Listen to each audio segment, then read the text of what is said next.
Meaning of denationalization. Denationalization. Denationalization. Denationalization. Denationalization. Denationalization refers to the process of transferring ownership and control of state-owned enterprises to the private sector. This often involves selling government-owned businesses or assets to private investors, who then become responsible for their management and operations.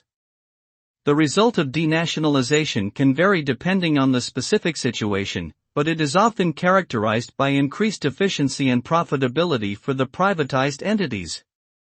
Additionally, denationalization can lead to more competition in the market as private companies compete for market share and strive to innovate in order to gain a competitive advantage.